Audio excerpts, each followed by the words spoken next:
I have to give a warning for this speech. When I am finished, you may want to go to sleep. Generally, that is not what I am aiming for in public speaking, but today it is. I think we all know that when we get a bad night's sleep or only have a few hours to rest, our bodies and minds do not function as keenly as we would like them to. The effects of not getting proper sleep go further than just feeling tired or maybe irritable. Sleep deprivation negatively affects our conduct, physically, mentally, and spiritually. It may seem ironic, too, that I am giving this speech at an NCFCA function where typically it is a near impossibility to get adequate sleep. I agree. But there are a few things in life that may be worth skipping some Z's, and I think this speech and debate is likely one of them. I mean, when else do we get an opportunity to deploy extreme amounts of brain power from 7 o'clock in the morning to 9 or 10 at night for multiple days in a row? All joking aside, I do realize that sleep deprivation is not always a result of mismanaging time. Things such as restless leg syndrome, insomnia, or even the blessing of welcoming a new baby to your crew can all be reasons that you may not be getting suitable sleep. In this speech, I am not addressing sleep deprivation as a result of those things, but rather the importance of prioritizing good sleep when possible, and what can happen if you do not. I'm going to talk about 3 different facets of sleep deprivation. Firstly, what sleep deprivation is and some of the differences between chronic and acute. Secondly, what result a lack of sleep has on our physical conduct. And thirdly, how sleep deprivation affects our mental health and spiritual conduct. Now let's dive right in, starting with my first point, exploring sleep deprivation. Sleep deprivation is when you don't get enough sleep. I think that goes without saying. Right here, I would like to insert a more official or detailed definition.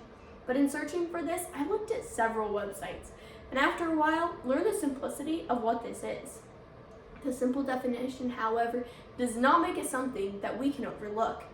Advocate Healthcare says, quote, sleep deprivation is more than just feeling tired. It's not getting enough quality sleep over a period that can lead to serious health issues if not addressed, unquote.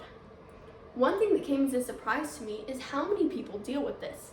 In the National Sleep Foundation's 2020 Sleep in America poll, it was reported that 1/3 of adults do not get enough sleep, which would be 7 to 9 hours a night. My family loves travel. I've been blessed with the opportunity to go various places, and from personal experience can confidently say, being in the middle of bustling downtown New York City was quite a different experience compared to that of driving across miles and miles and more miles of South Dakota plains. There is beauty to be found in both, but very different beauty. Could location affect how much people sleep? Definitely. According to a study done by Interbody, with data from the Centers for Disease Control and Prevention, of the top 10 cities that suffer most from sleep deprivation, 9 are on the east side of America. The opposite is true for the top 10 cities that are the least sleep deprived. 9 out of those 10 are on the west side of the country. A coincidence? I don't think so. There are 2 different types of sleep deprivation, acute and chronic.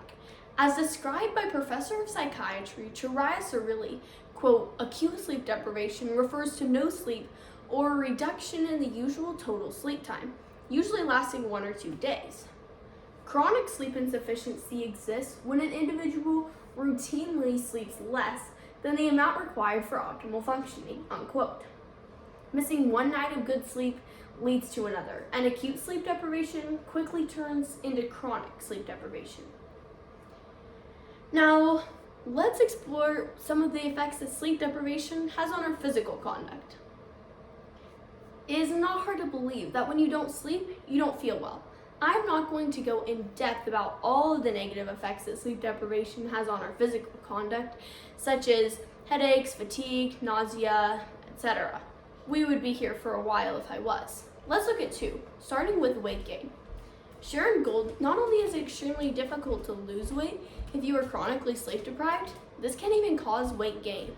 Sharon Goldman writes for Comprehensive Sleep Care Center, quote, there is a strong relationship between quality sleep and weight management.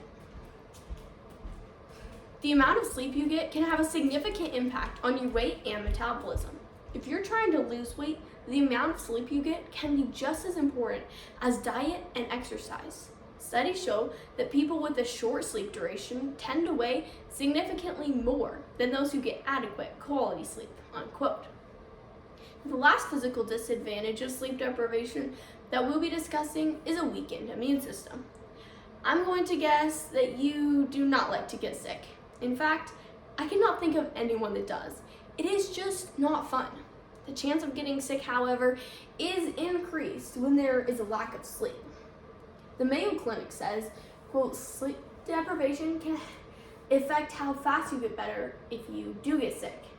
But studies show that it also affects how if you will get sick after being exposed to a virus such as a common cold virus. During sleep, your immune system makes proteins called cytokines, some of which help you go to sleep. Not getting enough sleep may lower how much of these protective cytokines are made, unquote. Now, let's look at some of the effects that sleep deprivation has on our mental health and spiritual conduct. According to Columbia Psychiatry, quote, poor or insufficient sleep has been found to increase negative emotional responses to stressors and to decrease positive emotions, unquote. Although I have not been to college, I have heard that it can be very stressful. My older sister Lena went through a time at college where she was especially busy. Her packed schedule became so full that something had to go. What she eliminated was proper sleep, as is common among college students. During this low sleep time, Lena said that she became very emotional and cried about everything. This is no surprise, seeing that she was getting an average of 4.5 to 5 hours of sleep per night with napping during the day. During this time, while Lena was chronically sleep deprived, her emotionally unstable condition probably caused her productivity to go down. If we are not getting the amount of sleep that we should be, we become emotionally unstable, and that leads to depression.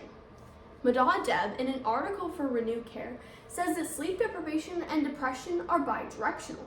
Essentially, this means that if you don't sleep, you may get depressed, and if you are depressed, going to sleep may be more difficult. Depression has severe issues and is not something that we should allow to get a grip on our lives. Have you ever thought about the connection between the Christian's frame of mind and sleep? I read an article a while back about sleep regarding Christians specifically and found it fascinating. Pastor Jonathan Parnell alluded to the fact that sleeping is a humble thing to do. He wrote, quote, every time we go to bed, we humbly admit again that the world will be fine without us, unquote. Christ followers should be practicing humility daily. And when we go to sleep, we must trust in God, who the psalmist says has our days numbered and will not allow the righteous to be shaken. This means giving up any power that we feel like we have. We really don't have any. If we are getting sleep for the amount of time that we should be, our minds will function more clearly and our bodies will be better equipped to do the things that God created us to do. I admit, I am not great at allowing my body to rest and be adequately rejuvenated for the days ahead of me and the tasks that lie therein. That is one reason why I am giving this speech. I wanted to share this information with you and at the same time remind myself of the importance of this practice that God has implemented for us, sleep. Now, I have gleaned a lot during my research and I pray that this information will also be beneficial for you. We're all on a journey of learning to prioritize the things which will enable us to be faithful servants of Christ to the best of our ability, physically, mentally, and spiritually, such as sleep. Looks like we all made it through this speech awake, which is a good thing. However, I do hope that you're motivated to get some sleep. Thank you.